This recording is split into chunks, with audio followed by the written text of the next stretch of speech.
Ya, Assalamualaikum warahmatullahi wabarakatuh. Waalaikumsalam. Eh, Waalaikumsalam warahmatullahi wabarakatuh. Kami dari kelompok yang beranggotakan saya, Muhammad Asnan Siddiqui. Saya Dimas Adi Pratama.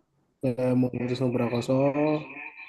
Eh, Halo, di sini Nah, kami berkumpul untuk mewawancarai Mas Diki Nurdianto sebagai narasumber kami untuk memenuhi tugas internasional marketing. Eh, oke, langsung saja ya Mas Diki ya, dengan pertanyaan pertama ya Mas Diki ya. oke, silakan silakan boleh. Eh, Boleh diceritakan dulu Mas, awal mula terjun ke bisnis import ini. Oke, oke. Terima kasih Mas Hasnan. Ini kalian dari manajemen ya, manajemen di UMS. Ya, benar. Oke, jadi gini awal mulanya itu sebenarnya iseng-iseng sih di tahun 2022 itu kan masih setelah pandemi ya. Jadi kayak masih bingung uh, apa nih setelah pandemi maunya gimana gitu kan. Terus uh, ya iseng-iseng doang sih, terus ngopi gitu kan ketemu temen. eh Kebetulan dia itu udah terjun di dunia importir gitu. Terus kita ngobrol. Sebenarnya itu temen dikenali temen gitu kan. Terus kita ngobrol bareng gitu kan. Akhirnya kayak tertarik gitu kan. Kebetulan dia itu importirnya di barang-barang yang kayak aksesoris-aksesoris gitu. Jadi kayak perlengkapan rumah tangga gitu kan yang kayak apa kayak HP yang unik-unik gitu loh. Ya kayak gitu. Itu kan aku lihat itu cukup ramai di tokonya. Terus ya udah tanya-tanya gitu. Akhirnya belajar dari dia. Terus ya udah coba-coba. Itu Awalnya dari sih mana? kayak gitu. Importnya dari mana kalau boleh tahu, Mas Diki? Mungkin bisa dijelaskan. Untuk saat ini, oke, untuk importinya sih untuk saat ini tuh pasar paling besarnya itu ya kita nggak bisa bohong ya, tetap masih Cina ya.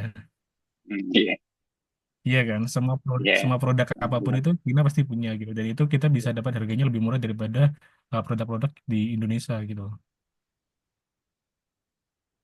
Kayak gitu. Jadi Berarti kalau tadi, mau cari produk yang oke, jadi kalau mau cari produk yang harganya murah, ya kita pasti ngambilnya dari Cina gitu. Nanti kita bisa jual lagi di Indonesia gitu.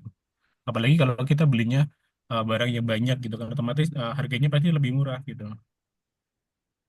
hmm, berarti ini bisnisnya aksesoris-aksesoris lucu-lucu gitu ya, Mas ya. Pasti harganya lebih murah Iya, dong betul. daripada di lokal. Iya, tentu saja lebih murah ya daripada di lokal kayak gitu.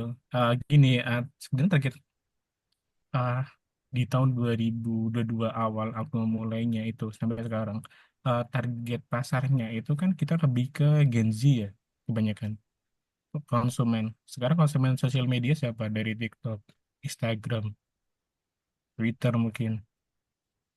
Untuk Gen Kalau Z. YouTube udah agak ketinggalan ya, gak bisa dijual di YouTube ya, gitu. Tapi kalau dari TikTok dan juga Shopee itu kan kebanyakan pembelinya itu dari Gen Z kan.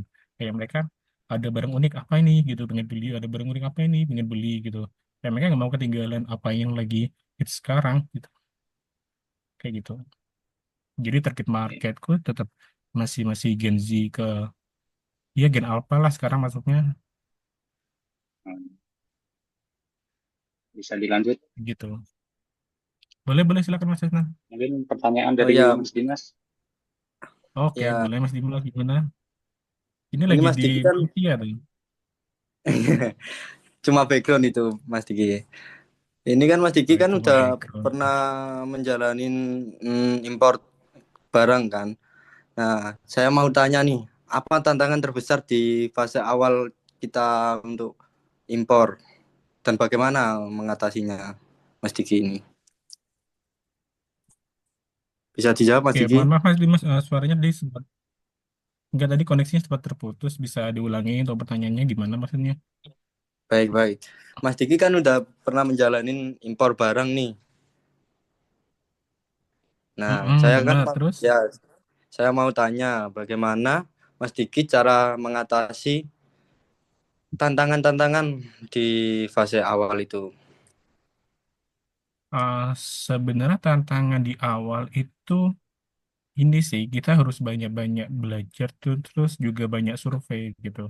Jadi kita juga survei pasar di sininya juga, terus kita juga harus benar-benar cari uh, produk yang di toko yang di Cina juga gitu kan. Jadi kita harus kayak ini tokonya real nih, bukan toko yang bohongan di Cinanya. Tokonya nanti kita udah order ternyata dia tokonya toko bohongan gitu, rugi dong kita gitu. Jadi kita juga harus survei di situ juga gitu. Terus di sini kita juga survei target pasarnya nanti gimana ya gitu. Terus nanti kita strategi marketingnya gimana, cara jualnya gimana, terus berapa kita harus jualnya kayak gitu.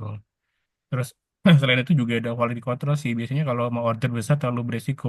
Kalau langsung order gitu tanpa cek barang yang terlebih dahulu. Kalau di awal sih biasanya saya menerapkan cara beli sampel dulu gitu. Jadi kita tahu oh ternyata barangnya kayak gini nih. Ada unggulannya gini, minusnya gini, atau mungkin unggul semuanya barangnya gitu, nggak ada minusnya gitu. Baru kita beli gitu. Atau juga bisa menggunakan jasa inspeksi di Cina itu kan ada jasanya sendiri kan. Jadi kita nanti bisa sewa jasanya mereka untuk inspeksi. Jadi kita nggak perlu ribet lah gitu. Itu tapi kalau kita punya modal lebih ya, kayak gitu. Kita bisa gunain jasa gitu. Kalau mau import juga di sini kita juga ada kayak jasa importir gitu. Jadi kita bisa sewa perusahaan buat ngimport melalui perusahaan tersebut gitu. Jadi kita tinggal terima beres. Kita butuh barang ini. Kita punya toko di Cina ini. Ya udah kita tinggal minta perusahaan tersebut buat proses semuanya dari dokumen kapalnya, dokumen bea cukainya, semuanya. Jadi kita tinggal tunggu di gudang selesai gitu. Bayar, bayar, bayar gitu. Tapi itu untuk ya kalau kita udah punya modal. Tapi kalau awal-awal ya paling kita mulainya baru-baru gitu. Oh iya gitu ya. Tapi itu kalau diimpor dari Cina itu biasanya barangnya banyak yang defect apa enggak, Mas? Kalau barang defect itu pasti ada ya. Soalnya kan kita kalau udah ordernya banyak itu kan otomatis nggak semuanya itu pasti nggak sempurna kan.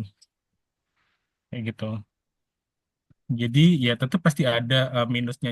Jadi kita juga harus memperhitungkan itu. Kita beli sama 1.000 barang gitu kan.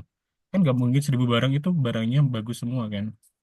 Pasti ada errornya itu ya mungkin berapa persen. Jadi kita harus perhitungkan nanti errornya segini. Kita tentuin juga nanti nilai jualnya juga gitu dari errornya itu juga. Jadi kita jangan sampai rugi lah gitu kan. Kalau kita nggak hitungin itu ya otomatis kita udah terlanjur terlanjur sorry terlanjur nentuin harga segini. Ternyata ketika barang datang barang rusaknya itu banyak 50%. Rugi dong kita. Nah, iya. Iya kan? Kayak gitu. Jadi ya harus diperhitungkan terlebih dahulu sih berapa gitu. Tuh, makanya di awal aku nerapin ya survei aja dulu gitu berapa berapa gimana di sana keadaannya, terus pilih tokonya di sana itu yang kayak apa gitu. Ya kalau emang punya kenalan atau orang yang udah pengalaman di bisnis ini ya bisa coba aja tanya dulu ke mereka gitu. Jadi jangan jangan aku lihat di Alibaba ini kayaknya murah nih gitu. Tapi kan kalian nggak tahu tokonya di sana kayak apa gitu. Kayak gitu. Oke. Udah Mas Dimas, Oke. bagaimana? Mungkin bisa dilanjut Mas Wisnu. Baik, makasih Mas Diki atas jawabannya sangat menjawab sekali. Oke, sama-sama. Baik, Mas Diki, saya ada pertanyaan nih. Tadi kan Oke, Mas Wisnu, bisnisnya bagaimana? dari tahun 2022 nih. Nah, ini Iya, kan kalau bisa dibilang sudah berjalan 3 tahunan ya. iya, Nah, kurang itu lebih 3 tahunan. eh, strategi apa sih dari Mas Diki untuk bertahan dan berkembang dari yang awalnya coba-coba sampai sekarang berjalan sampai 3 tahun itu strateginya kayak gimana? Strategi yang tak terapin. Iya Mas Diki. Iya, strategi. Oke, jadi strateginya itu ya apa ya? Yang jadi dasar diriku itu ini sih, the power of kepepet sebenarnya. Jadi kan kayak gini ya, ya itu tadi udah aku bilang kan 2022 itu kan awal akhir dari pandemi kan. kayak gitu. Jadi kan kita mau cari kerja itu kayak udah susah banget gitu kan. Nah, terus ya kita juga harus pinter setelah pandemi ini bakal terjadi apa gitu, kayak gitu. Jadi kalian itu harus bisa melihat nih proses 1 atau 2 tahun ke depan atau 5 tahun ke depan. Ini arahnya bakal kemana gitu. Jadi kalian udah harus menebak gitu kan, kayak gitu. Kalau untuk strategi sendiri, yang jelas sih regulasi sih untuk urus perizinan sangat penting agar tidak ada kejadian barang ditahan di bea cukai. Terus jadi butuh perizinan seperti API, uh, angka pengenal impor umum, ada juga NIB, nomor induk berusaha. Lalu saya juga main di barang yang viral-viral itu kan. Jadi kayak harus tahu juga perizinannya itu gimana, kayak gitu. Kan setiap barang kan untuk proses perizinannya kan juga berbeda-beda gitu kan, kayak gitu. Langsung pertanyaan terakhir boleh ya Mas ya? Oke, Pesan boleh boleh untuk silakan. teman-teman yang mau terjun ini Mas, yang mau terjun ke bisnis impor ini, apa pesan-pesan untuk teman-teman? Mungkin ada pesan-pesan Mas.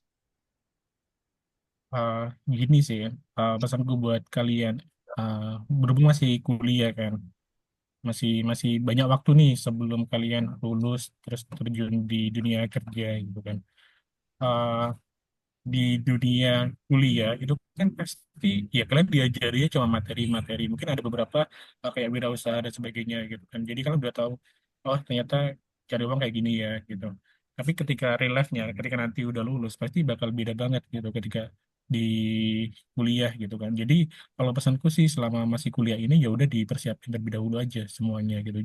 Kalian juga harus tahu, oh nanti aku setelah lulus mau gini dalam waktu 6 bulan setelah lulus aku harus gini, 1 tahun setelah lulus aku harus gini. Jadi kalian udah harus punya step-step itu gitu. Jangan "Ya udahlah yang penting lulus dulu, yang penting lulus dulu." Ya nggak bisa kayak gitu. Pasti kalian kalah sama yang lainnya gitu, kayak gitu. Terus kalau kalian mau terjun kayak gini, ya itu tadi sih. Kalau emang modalnya gede, ya kalian aman gitu kan. Kalian bisa main aman lah, bisa pakai perusahaan importir, terus sana bisa pakai inspeksi buat cek toko sana gitu. Tapi kalau emang nggak punya modal, ya carilah apa kayak kan ada di YouTube itu kan banyak kan orang-orang yang ngasih tutorial gimana cara impor gitu. Ya kalian bisa tanya, bisa japri gitu. Atau kalau nggak, kalian bisa main LinkedIn atau nggak